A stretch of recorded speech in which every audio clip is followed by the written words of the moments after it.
life as a creative is interesting and very different. As a creative, you discover early on that you can see things that other people can't see, or hear things that other people can't hear. This is not to say hallucinations, but you have the ability to draw out inspiration from sources that other people don't have to tap into. You can create something out of nothing. And it's something that you just come to accept with time. It makes you feel very empowered, very powerful.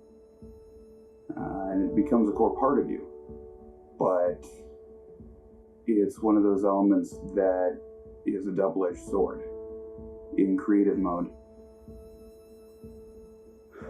I can hear the parts that aren't being played.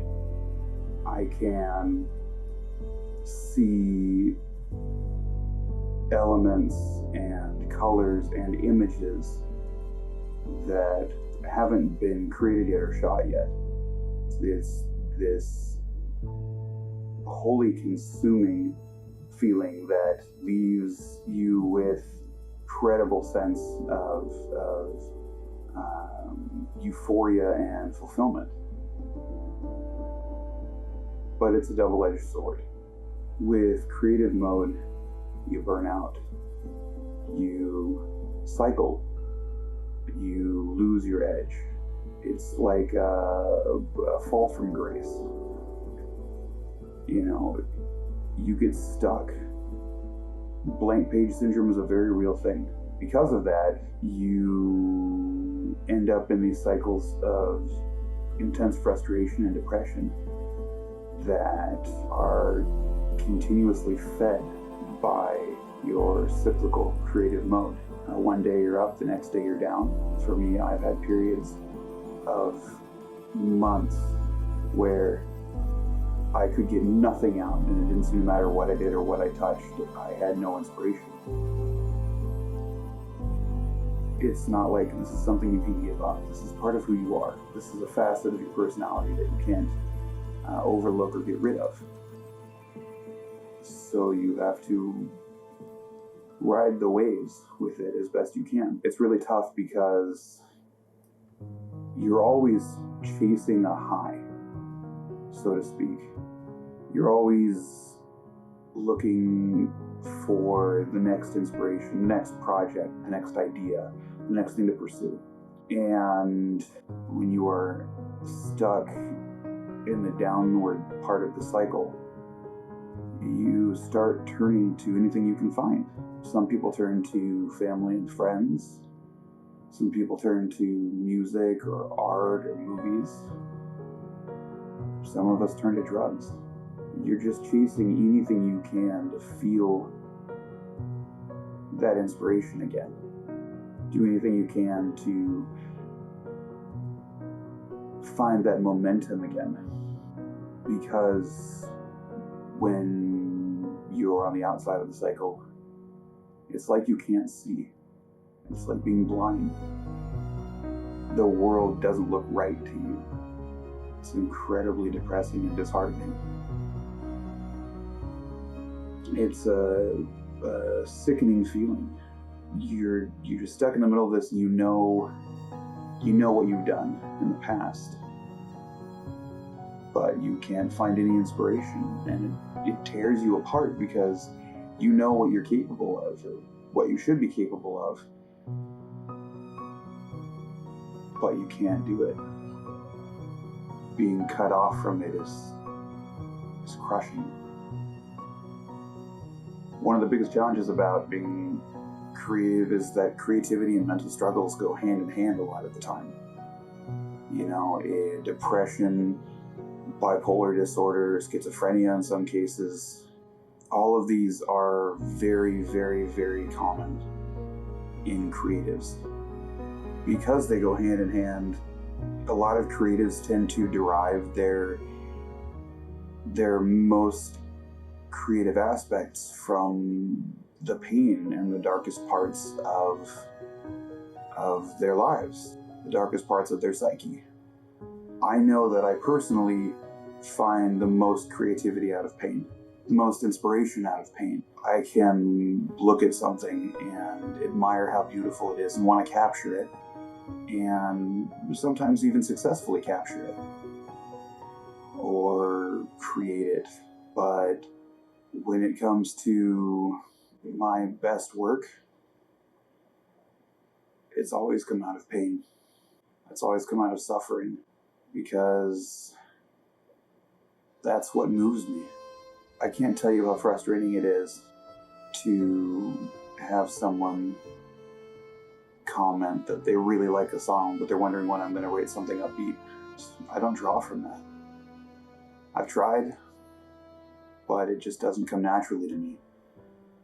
Deriving from pain has been my biggest and almost exclusive motivator. So this brings us around to the very close relationship between mental disease and creativity, in that because they go so hand in hand, you often find yourself unable to treat one without affecting the other. Creativity and inspiration are derived from pain for me, and that means that as I treat my depression, as I treat my anxiety, as I treat my PTSD, my inspiration slowly slips away. And that just fuels my depression and anxiety, because again, I know what I'm capable of, but I can't seem to get it out, can't seem to find it. Another aspect about creatives that I've found over the years has been heightened emotional empathy. That is to say, we feel things more intensely, and we draw and take on emotions from external sources much more intensely than the average person. I experience loss in a profound way. Seeing it on TV, seeing it in fictional settings, cuts me to my core. And I can't even think about a lot of the loss I've experienced in my life without experiencing it again. And that is so often the driving force behind the inspiration of being a creative, is the passion. The passion to express what you're feeling, those intense, often tragic emotions that you're carrying with you, and the burdens that are weighing down on you. So often that is where you find your inspiration comes from. And that's really the other side of the coin, is the cost that we as creatives have to carry. The fact that we live this up and down struggle every day, that we feel things so much more intensely. We know that there's going to be days where we're on top of the world, and there's going to be just as many, if not more, days that we have nothing to draw on, and we can't do a damn thing about it. It's like constantly being battered, constantly taking a punch to the gut. The fact that the world is constantly turned up to 11 for us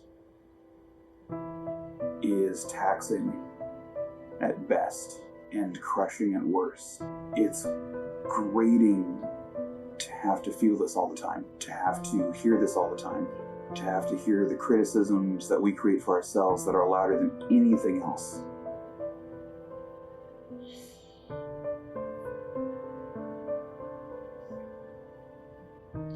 Just talking about the loss is like experiencing it all over again. It's like when you don't have it, you aren't you anymore. You're just a shell. And it's sickening. Creatives tend to derive so much of our self-worth and our self-value from the work that we put out and from the responses that we get from our audience.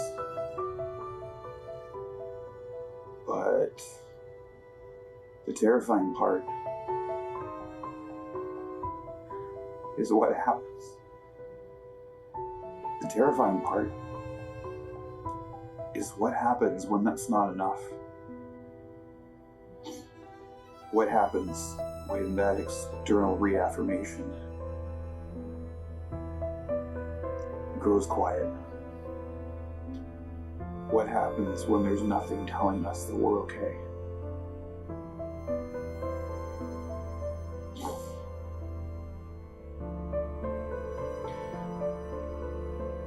And that's the sacrifice that we live with every day, the trade-off that we have to take. Because when that external source isn't enough anymore, what do we do?